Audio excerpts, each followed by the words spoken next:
donde iba.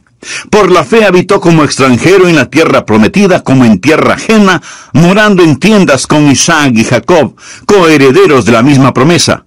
Porque esperaba la ciudad que tiene fundamentos, cuyo arquitecto y constructor es Dios. Por la fe también la misma Sara, siendo estéril, recibió fuerza para concebir y dio a luz aún fuera del tiempo de la edad, porque creyó que era fiel quien lo había prometido. Por lo cual también de uno, y ese ya casi muerto, salieron como las estrellas del cielo en multitud, y como la arena innumerable que está en la orilla del mar. Conforme a la fe murieron todos estos sin haber recibido lo prometido, sino mirándolo de lejos y creyéndolo, y saludándolo, y confesando que eran extranjeros y peregrinos sobre la tierra. Hasta aquí la porción de las Escrituras. Ahora, por favor, busque Romanos 4:11, en donde se le llama a Abraham padre de todos los creyentes. Así que Abraham tiene más o menos cubierto el mercado cuando se trata de la enseñanza de la fe. Escúcheme con atención. No puedo enfatizar lo suficiente la importancia de la fe. Y no estoy hablando de algo incidental. En Hebreos 11:6 leemos, pero sin fe es imposible agradar a Dios. Y usted quiere agradar a Dios, ¿verdad? Bueno, si usted quiere agradar a Dios, hágalo sin que importe a quién desagrade. Pero si usted desagrada a Dios, no importa a quién agrade. Y no hay manera de agradar a Dios sin fe. Lo repito, esto no es incidental, esto es fundamental. Fe es la marca del creyente cristiano. Los primeros seguidores fueron llamados creyentes antes de ser llamados cristianos. Es nuestro deber principal el creer en Dios. En Juan 6:29 leemos, respondió Jesús y les dijo, esta es la obra de Dios, que creáis en el que Él ha enviado. ¿Desea usted servir a Dios? Su deber principal es creer en Dios. El pecado supremo no es la incredulidad. El pecado más grande no es el asesinato, ni la violación, ni el robo, ni la corrupción, ni la tiranía. El pecado más grande, mi amigo, es la incredulidad. Cuando el Espíritu Santo de Dios viene al mundo, viene a convencer a los hombres del pecado, porque ellos no creen. La razón por la que los hombres están perdidos, condenados y rumbo al infierno, no es por algún pecado que hayan cometido, es porque no han creído. La Biblia dice en Juan 3:18, el que en él cree no es condenado. Pero el que no cree ya ha sido condenado porque no ha creído en el nombre del unigénito Hijo de Dios. La incredulidad es la fuente de todos los demás pecados.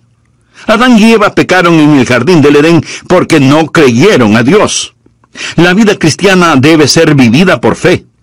Hebreos 10:38 lo dice claramente, mas el justo vivirá por fe. Amigos, se lo repito, sin fe es imposible agradar a Dios. Usted nunca tendrá éxito en su vida cristiana si es que no cree en Dios. Esa es la razón por la que estamos estudiando sobre algunos campeones de la fe o héroes de la fe. Ahora, lo que le voy a decir seguramente le asombrará. Abraham fue un pagano idólatra. Vivió en un lugar llamado Ur de los Caldeos, cuando Dios le habló y le inscribió en la escuela de la fe, 2000 años antes del nacimiento de Jesús en la tierra. Abraham fue un pagano, y además tenía 75 años cuando asistió a la escuela de la fe. Así que no me diga que usted es demasiado malo o demasiado viejo como para no querer caminar esta gloriosa vida de la fe. Por supuesto que puede, piénselo. Un hombre de más de 70 años vive en tierra extraña. Tiene una esposa muy linda, tiene familia, tiene un negocio, y como lo vamos a ver, él lo deja todo para ir a un país que nunca ha visto y marcha bajo órdenes selladas. Dios no le dice a dónde va a ir. Dios no le dice cuánto tiempo se demorará en llegar a ese lugar. Dios no le dice qué es lo que tendrá que hacer una vez que llegue, ni por cuánto tiempo se quedará allá, o qué es lo que va a suceder. Dios simplemente le dice, levántate y vete. Y él así lo hizo, inscrito ya en la escuela de la fe. Y la palabra de Dios dice que Abraham y Sara fueron extranjeros y peregrinos en la tierra de Canaán. Lo mismo que nosotros. Note que Abraham no fue un fugitivo.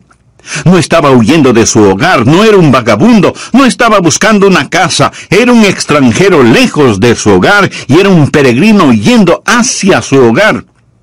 Y eso vamos a aprender acerca de él, porque lo que es verdad sobre Abraham no es una mera historia. Ha sido escrita para nuestro beneficio. ¿Por qué cree que Dios puso esto aquí en el capítulo 11 de Hebreos? Si no fuera para que sirva de inspiración y sea una herramienta informativa para que nosotros podamos usarla. Quiero que aprenda 6 poderosos principios y oro para que el Espíritu Santo de Dios los inscriba en su corazón. Vienen directamente de las páginas de las Escrituras para ayudarle a que tenga una fe dinámica que traerá el cielo a su alma. Espero que usted esté listo mental y espiritualmente. El primer principio es un principio auditivo. Debemos escuchar a Dios. Leamos Hebreos 11:8. Por la fe Abraham, siendo llamado, obedeció para salir al lugar que había de recibir como herencia, y salió sin saber a dónde iba. Siendo llamado es una frase operativa, o sea que oyó la voz de Dios, fue llamado. Recuerda lo que dice Romanos 10:17. Así que la fe es por el oír, y el oír por la palabra de Dios. Es un principio auditivo. Usted debe escuchar a Dios. Si leemos la historia de Abraham en el capítulo 12 de Génesis, vamos a encontrar que Dios le habló a Abraham en forma personal. Leamos los 3 primeros versículos. Pero Jehová había dicho a Abraham: vete de tu casa y de tu parentela y de la casa de tu padre a la tierra que te mostraré. Y haré de ti una nación grande, y te bendeciré, y engrandeceré tu nombre, y serás bendición. Bendeciré a los que te bendijeren, y a los que te maldijeren maldeciré. Y serán benditas en ti todas las familias de la tierra. Abraham oyó la voz de Dios, quien le dijo que le mostraría la tierra a la cual debería ir, que haría de él una nación grande, que bendeciría a los que le bendijeren, y que maldeciría a quienes le maldijeren. La raíz de la fe es el escuchar la voz de Dios. Esto lo establece Génesis 12. Pero en el capítulo 11 de Génesis encontramos algo que es un verdadero contrasentido. Encontramos a un pueblo tratando de construir una gigantesca torre que llegue hasta el cielo. La tristemente famosa Torre de Babel. Quiero que note la diferencia entre Génesis 11 del 1 al 4 y Génesis 12 del 1 al 3. Leamos Génesis 11, los primeros 4 versículos. Tenía entonces toda la tierra una sola lengua, y unas mismas palabras. Y aconteció que cuando salieron de oriente, hallaron una llanura en la tierra de Sinar. De paso le informo que Sinar es Babilonia, y Babilonia es Irak. Y se establecieron allí. Y se dijeron unos a otros: vamos, hagamos ladrillo y cozámoslo con fuego. Y les sirvió el ladrillo en lugar de piedra y el asfalto en lugar de mezcla. Y dijeron: vamos, edifiquémonos una ciudad y una torre cuya cúspide llegue al cielo, y hagámonos un nombre, por si fuéremos esparcidos sobre la faz de la tierra. Ahora comparemos eso con Génesis 12. En los 3 primeros versículos, Dios dice varias veces lo que Él hará, y le dice a Abraham: te llevaré a un lugar especial, te bendeciré, haré de ti una nación grande. En Génesis 11, el hombre dice: hagamos esto y hagamos aquello. Mi amigo, la mayoría de las personas en nuestra ciudad y en todas las ciudades del mundo están en el negocio de hagamos esto y hagamos aquello. Estamos tratando de edificar rascacielos hasta el infierno. Estamos tratando de construir utopías. La fe escucha la voz de Dios cuando dice: haré. Esta gente en la tierra de Sinar no solo querían construir una torre que llegara al cielo, sino que también querían tener un nombre imperecedero. Y pregunto, ¿alguien sabe alguno de esos nombres? La respuesta es no. Sabemos del nombre de Abraham porque Dios le dijo: engrandeceré tu nombre. Pero surge una gran pregunta: ¿cómo podemos escuchar la voz de Dios? Eso es lo que la mayoría de nosotros preguntamos. Algunos vienen a mí diciendo, pastor, quisiera escuchar la voz de Dios. ¿Qué debo hacer? ¿Cómo puedo yo, un simple mortal, decir cuál es la voluntad de Dios y por lo tanto creer en Dios? En nuestras oraciones muchas veces decimos, Señor, si es tu voluntad. ¿Alguna vez usted ha orado de esa manera? Señor, si es tu voluntad, haz esto. Si es tu voluntad, haz aquello. Señor, si es tu voluntad, sana. Muéstranos qué hacer. Protégenos. Ahora, si usted no conoce la voluntad de Dios, esa es una buena manera de orar, pero no es la mejor manera de orar. La mejor forma de orar es diciendo, Señor, esta es tu voluntad y te agradezco por ella y voy a permanecer en ella. Por favor, anote al margen 1 de Juan 5:14. Y esta es la confianza que tenemos en Él, que si pedimos alguna cosa conforme a su voluntad, Él nos oye. ¿Tiene usted la confianza como para decir, Señor, esta es tu voluntad, confío en ella? Ahí es cuando se hace presente una gran fe. Una gran fe no es el producto de tratar de adivinar la voluntad de Dios. Pastor, ¿cómo podemos escuchar la voz de Dios? Bueno, primero vamos a tener que admitir que Abraham escuchó la voz de Dios de una manera en que ninguno de nosotros la ha escuchado. Al menos, así lo creo. Dios se apareció a Abraham y le habló. Se le apareció como el ángel de Jehová. Note lo que dice Génesis 12:7. Y apareció Jehová a Abraham, así se llamaba entonces, y le dijo, a tu descendencia daré esta tierra. Y edificó allí un altar a Jehová, quien le había aparecido. Dios nunca se me ha aparecido de esa manera, ni siquiera Moisés. Dios le habló a Moisés desde una zarza ardiendo. Yo nunca he visto una zarza ardiendo en forma sobrenatural. Dios le habló a Moisés sobrenaturalmente. Leo en la Biblia que Dios le habló a Saulo, quien más tarde sería el apóstol Pablo. Le habló en el camino a Damasco. Se le apareció en una visión en medio del resplandor del sol del mediodía, y Saulo oyó una voz desde el cielo. Yo nunca he escuchado algo así. Nunca he visto algo así. Simón Pedro estaba en el techo de una casa, y un ángel vino a él y tuvo una visión. Todas estas personas escucharon la voz de Dios en forma sobrenatural. ¿Es eso lo que estamos esperando hoy? Esa no es la norma para nosotros. ¿Significa entonces que no podemos escuchar la voz de Dios? No estoy diciendo eso. ¿Significa que somos menos? No. Significa que somos más. ¿Tenemos menos ventajas? No. Hoy tenemos mayores ventajas. Escuche atentamente. Para conocer la voluntad de Dios, tenemos mayores ventajas. Busque Hebreos 1, versículos 1 y 2. Dios, habiendo hablado muchas veces y de muchas maneras en otro tiempo a los padres por los profetas, en estos postreros días nos ha hablado por el Hijo, a quien constituyó heredero de todo y por quien asimismo hizo el universo. Bueno, ¿cómo Dios nos habla por su Hijo? La Biblia nos enseña que tenemos tres cosas: la palabra escrita de Dios, la mente de Cristo y la guía del Espíritu Santo. Ahora, eso no nos hace menos que las personas del Antiguo Testamento, más bien es una gran ventaja. Esos personajes del Antiguo Testamento, antes de tener las Escrituras, antes de saber lo que ahora nosotros sabemos por el Espíritu Santo que mora en nosotros, tenían que esperar que Dios se manifestara mediante una revelación abierta, una visión, una teofanía. Nosotros no tenemos que hacerlo. Mi amigo, cualquier instante podemos abrir la Biblia y escuchar la inspirada, infalible palabra de Dios. Así que no pierda la oportunidad. Cuando nací de nuevo, fui regenerado y recibí lo que la Biblia llama la mente de Cristo. Veamos lo que dice 1 de Corintios, capítulo 2, desde el versículo 14.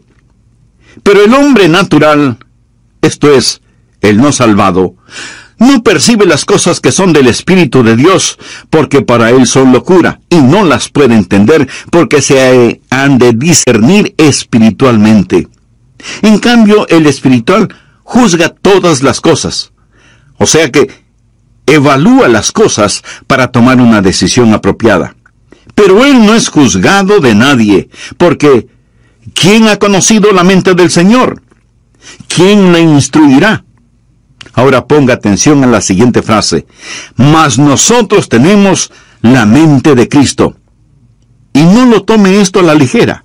Nosotros tenemos escrita la inspirada, infalible palabra de Dios, y esa palabra nos dice que tenemos la mente de Cristo. ¿Cómo puedo conocer la voluntad de Dios? Amigo, cuando mi corazón está limpio, mi motivación es transparente, y camino en el Espíritu, puedo con toda seguridad asumir que lo que pienso y lo que deseo es la voluntad de Dios. Usted puede pensar que esto es arrogancia. No, no lo es. Y déjeme explicarlo. Verá, el diablo quiere ponernos bajo la idea de que nosotros no podemos conocer la voluntad de Dios. Pero por supuesto, sí podemos conocerla. Debería ser una condición natural el que conozcamos la voluntad de Dios. Usted dice, ¿qué pasa si hago algo fuera de la voluntad de Dios? Pues el Espíritu Santo dará la voz de alarma y le dirá, es malo lo que hiciste. Has pecado. Te has vuelto a esclavizar. Si usted está caminando en el Espíritu, sabrá cuando el Espíritu Santo da la voz de alarma. Ahora, suponga que camina en el Espíritu. No ha pecado, pero Dios tiene un plan diferente para usted. Entonces, Dios se lo mostrará. Pablo hizo planes para ir a Bitinia, pero el Espíritu se lo prohibió. Y Pablo oyó una voz que lo llamaba a Macedonia. Así que tuvo que cambiar sus planes. El punto, mi amigo, es que podemos caminar con Dios. Honramos a Dios cuando creemos en Él y vivimos con confianza. Ahora, si usted duda acerca de algo, espere en el Señor. Y comience a cultivar la rara virtud de la paciencia. No trate de correr más rápido que Dios. Pero, en cambio, corra lo más rápido que pueda hacia Dios y comience a caminar con Él. Antes de finalizar, deseo hacerle una pregunta. ¿Cuál es su relación personal con Dios? ¿Es Jesucristo su Salvador y Señor? Si usted aún no es un hijo de Dios, ¿no le gustaría serlo ahora mismo? Solo repita conmigo la siguiente oración. Querido Dios, deseo conocerte verdadero. Versículo 8. Por fe, Abraham, siendo llamado, obedeció para salir al lugar que había de recibir como herencia, y salió sin saber a dónde iba. Abraham escuchó la voz de Dios y obedeció.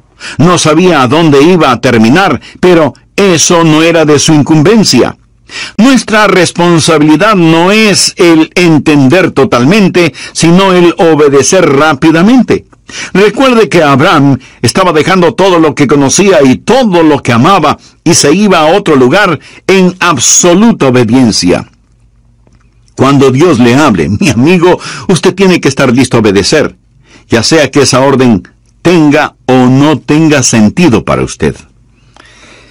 Algunos jóvenes pastores me preguntan, Pastor Rogers, cuando voy a pastorear una iglesia, ¿cuál debe ser mi actitud? Y yo les respondo, deben estar preparados para dos cosas. Primero, pasar el resto de sus vidas ahí. Y segundo, estar listos en los próximos 15 minutos. Y ambas cosas son ciertas. Usted no debe decir, Señor, estoy construyendo un nido. Usted necesita orar y decir, Señor, si voy a construir un nido, pon una espina en él. Estoy listo a ir. Confiar y obedecer. La única manera de ser felices en Jesús es confiar y obedecer. Y si usted no obedece lo que ya sabe, no le pida a Dios más revelación, porque Dios no se la va a dar. ¿Tiene usted un problema de fe? Si es así, probablemente su problema es de obediencia. ¿Hay alguna confesión que necesita hacer? ¿Hay alguna restitución que debe realizar? ¿Hay una ayuda que debe dar? ¿Hay un testimonio que debe compartir? ¿Hay algún lugar a donde debe ir? Obedezca, obedezca. ¿Desea tener fe? El primer principio es el principio auditivo. Escuche a Dios. El segundo principio es el principio de correr riesgos. Obedezca a Dios. El tercer principio es lo que llamo el principio de valores. Usted debe establecer prioridades. Leamos ahora Hebreos 11:9. Por la fe habitó como extranjero. Se refiere a Abraham. Por la fe habitó como extranjero en la tierra prometida, como en tierra ajena, morando en tiendas con Isaac y Jacob, coherederos de la misma promesa, porque esperaba la ciudad que tiene fundamentos, cuyo arquitecto y constructor es Dios. Abraham era un extranjero lejos de su hogar y era un peregrino yendo hacia su hogar. En ese tiempo, Canaán no era su tierra. Él esperaba la ciudad que tiene fundamentos, cuyo arquitecto y constructor es Dios. Vive bajo una carpa y no entierra las estacas demasiado profundo, porque su lema era: este mundo no es mi hogar, solo estoy de pasada. Abraham tenía una prioridad diferente. Ahora, la razón por la cual muchos no tienen fe es porque sus prioridades son erróneas. Pensamos que la fe es una forma en que la voluntad del cielo se realiza en la tierra. Pensamos que es una manera en que nuestra voluntad se realiza en el cielo. Fe es la forma en que Dios realiza la voluntad del cielo en la tierra. Venga tu reino, sea hecha tu voluntad, como en el cielo, así también en la tierra. Espero que usted se dé cuenta que nuestra ciudadanía está en el cielo, y no debemos estar tan apegados a las cosas de este mundo, porque desaparecerán como humo. Los éxitos más notables del hombre desaparecerán como vapor. Leemos en Filipenses 3:20, mas nuestra ciudadanía está en los cielos, de donde también esperamos al Salvador, al Señor Jesucristo. Si usted está viviendo para este mundo, usted no tiene fe. Santiago lo dice muy enfáticamente. Oh almas adúlteras, ¿no sabéis que la amistad del mundo es enemistad contra Dios? Cualquiera pues que quiera ser amigo del mundo, se constituye enemigo de Dios. ¿Es usted mundano y se pregunta por qué no tiene fe? ¿Piensa que Dios va a otorgar fe a sus enemigos? Abraham no fue un amigo del mundo. Cuando usted se vuelve amigo del mundo, entonces usted comienza a vivir mundanalmente. Veamos lo que dice 1 de Juan 2, desde el versículo 15. No améis al mundo, ni las cosas que están en el mundo. Si alguno ama al mundo, el amor del Padre no está en él. Porque todo lo que hay en el mundo, los deseos de la carne, los deseos de los ojos y la vanagloria de la vida, no proviene del Padre sino del mundo, y el mundo pasa y sus deseos. Pero el que hace la voluntad de Dios permanece para siempre. Recuerde que la fe viene por la voluntad de Dios. Piense en eso. Cuando usted se vuelve amigo del mundo y comienza a amar las cosas del mundo, ¿qué es lo que sucede? Que usted se va a amoldar a las cosas del mundo. Leamos Romanos 12:2. No os conforméis. Quiere decir que no debemos dejarnos manipular ni amoldar. No os conforméis a este siglo, sino transformaos por medio de la renovación de vuestro entendimiento, para que comprobéis cuál sea la buena voluntad de Dios, agradable y perfecta. Recuerda lo que dije, que usted necesita la mente de Cristo para conocer la voluntad de Dios.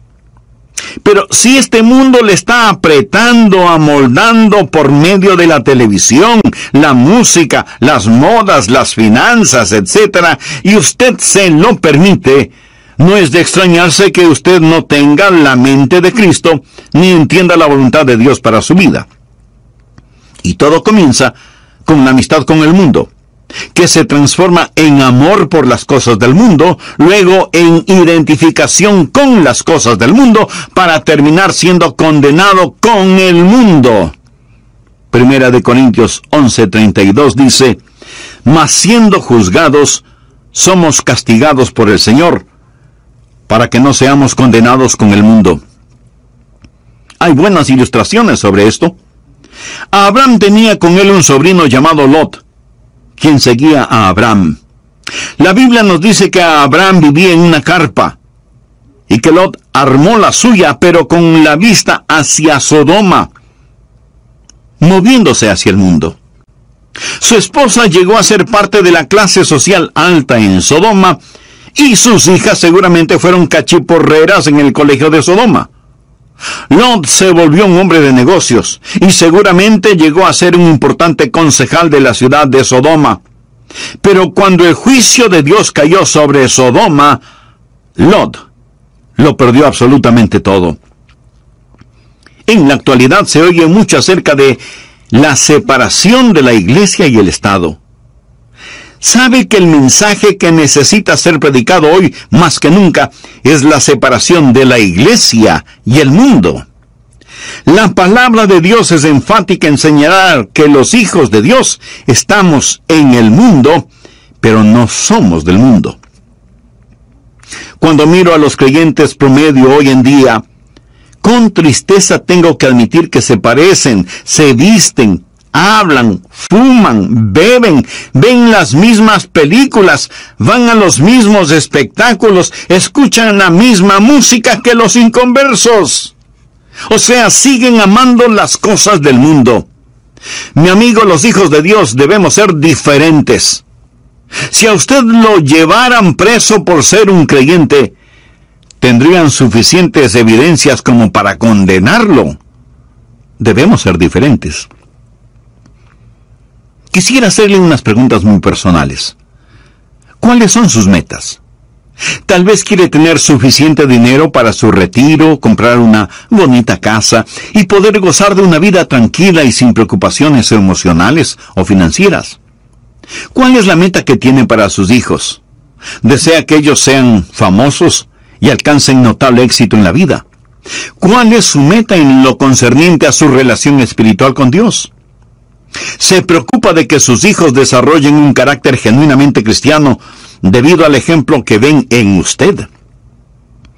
¿Dejaría su trabajo presente y aceptaría otro menos importante y con menos dinero si eso ayuda al crecimiento espiritual suyo y de su familia? ¿Es su meta solo impresionar a la gente? ¿En compañía de quién preferiría estar? ¿De los ricos, famosos y mundanos? ¿O de los pobres, sencillos y puros? ¿Qué significa para usted la frase, buscad primeramente el reino de Dios y su justicia? Mi amigo, sin fe es imposible agradar a Dios. Y deseo que grabe en su corazón que si usted agrada a Dios, no importa a quién desagrade, pero si usted desagrada a Dios, no importa a quién agrade. Bien, veamos el cuarto principio, que es el principio de visión. Mantenga enfocada su fe. Usted está escuchando este mensaje, este momento, y aún puede estar de acuerdo con lo que estoy diciendo, pero tan pronto como usted comience a hacer otras cosas, este mensaje puede quedar fuera de foco si es que no tiene cuidado. Nuevamente veamos Hebreos 11:10. Porque esperaba la ciudad que tiene fundamentos, cuyo arquitecto y constructor es Dios. Aquí la palabra operativa es esperaba. Ahora leamos el versículo 13. Conforme a la fe murieron todos estos sin haber recibido lo prometido, sino mirándolo sin perder el enfoque que tenemos sobre los valores correctos. Es tan fácil el tener pensamientos y deseos mundanos. Anote al margen Colosenses 3, los 2 primeros versículos. Si pues habéis resucitado con Cristo, buscad las cosas de arriba donde está Cristo sentado a la diestra de Dios. Poned la mira en las cosas de arriba, no en las de la tierra. Abraham fue un hombre que tuvo una visión. Y esa visión le dio la capacidad de ver lo invisible. Recuerde lo que es la fe. Es pues la fe, la certeza de lo que se espera, la convicción de lo que no se ve. Eso es lo importante. Mire otra vez el versículo 13. Conforme a la fe murieron todos estos sin haber recibido lo prometido, sino mirándolo de lejos. Quiere decir que vieron lo invisible. Vieron cosas que no eran visibles, porque fe es ver lo invisible. Y es absolutamente verdad que por fe podemos ver lo invisible. Segunda de Corintios 4:18 es un versículo interesante. No mirando nosotros las cosas que se ven, sino las que no se ven. Pues las cosas que se ven son temporales, pero las que no se ven son eternas.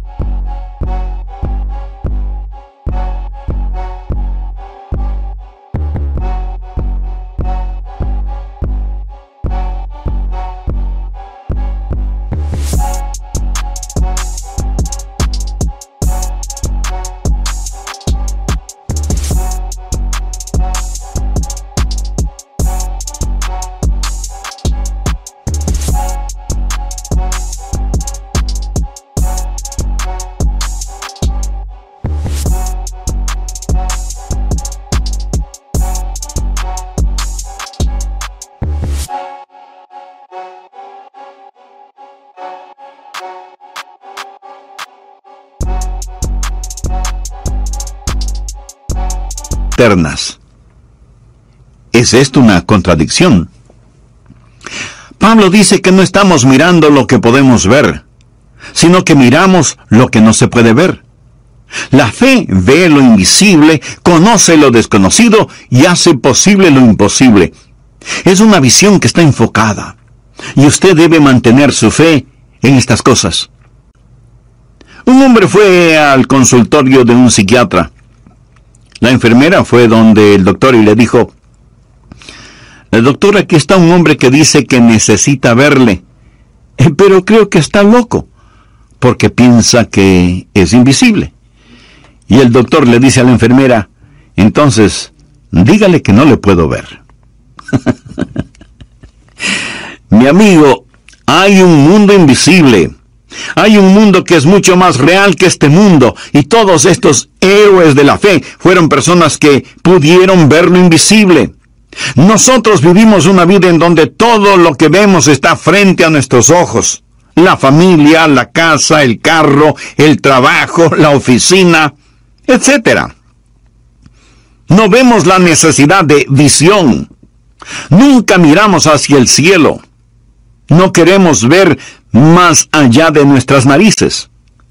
Aún en nuestro mundo material hay gente que deja su marca. Exploradores, novelistas, inventores, científicos, deportistas. Todos estos tienen la habilidad de ver lo invisible. El hecho de que esté hoy predicando este mensaje es porque Dios puso un sueño en mi corazón y ahora ese sueño es realidad. Cuando Disney World fue inaugurado en Orlando, en la Florida, el programa comenzó con un extraordinario desfile. Miles de invitados especiales estaban en las tribunas. Walt Disney ya había fallecido, pero la viuda de Walt Disney estaba entre los ejecutivos de la empresa. El programa fue una fantasía propia de Disney. Una señora que estaba sentada junto a la señora Disney comentó: es una pena que su esposo no esté aquí para ver todo esto. Y la señora Disney le contestó: oh, pero él lo vio. Por eso, todo esto está aquí. En su mente, él vio lo invisible, pero él no vio lo que sucede en la actualidad en su famoso parque de diversiones, se lo puedo asegurar. Si él supiera lo que está pasando, probablemente estaría dando vueltas en su tumba. Amigo, todo comienza con una visión. El quinto principio es el principio de vigilancia. Usted debe proteger su corazón. El diablo hará guerra contra su fe. Hebreos 11:11 dice: por la fe también la misma Sara, siendo estéril, recibió fuerzas para concebir, y dio a luz aún fuera del tiempo de la edad, porque creyó que era fiel quien lo había prometido. Dios le había dado a Abraham una promesa, pero usted sabe que él y Sara dejaron de mirar a Dios e hicieron cosas muy negativas. Abraham fue hacia Egipto cuando Dios le había puesto en Canaán. Pero Dios puso a prueba su fe y Abraham al principio fracasó en la prueba. Amigo, Dios probará su fe. Una fe que no puede ser probada no puede ser una fe confiable. La Biblia habla de las pruebas de nuestra fe. Cuando usted vive una vida de fe, no todo es color de rosa. Su fe va a ser probada. Abraham debió quedarse en la tierra de Canaán a pesar de que había hambruna. Si él sabía que Dios lo puso allí, debió haber dicho, aunque pase hambre me voy a quedar. Si Dios me puso aquí, Él me cuidará. Esté vigilante. Su fe va a ser atacada. No siempre va a ser fácil vivir una vida de fe. No crea que todos los salvados están dentro de las iglesias y que todos los perdidos están fuera de las iglesias. No es cierto. En el hogar, no crea que no va a tener ningún problema en su vida matrimonial solo porque tiene fe. En la vida, no piense que no va a tener quebrantos y a derramar lágrimas. Amigo, usted va a enfrentar problemas a pesar de vivir una vida de fe. Pero Abraham retornó a la vida de fe. Vamos ahora al sexto y último principio, el principio de la victoria. Goce de las bendiciones. Hebreos 11:12 dice, por lo cual también de uno, y ese ya casi muerto, salieron como las estrellas del cielo en multitud, y como la arena innumerable que está a la orilla del mar. Sara dio a luz un hijo. El nombre de Abraham es conocido. Su descendencia es multitudinaria. Abraham ha sido una bendición para el mundo. Ha sido una bendición para mí. Dios le dio a Abraham la tierra, engrandeció su nombre. Y ahora piensa en todas las cosas que Dios hizo por medio de Abraham. De Abraham salió la nación judía, los profetas, las escrituras.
Y en la carne de la semilla de Abraham vino nuestro Señor Jesucristo.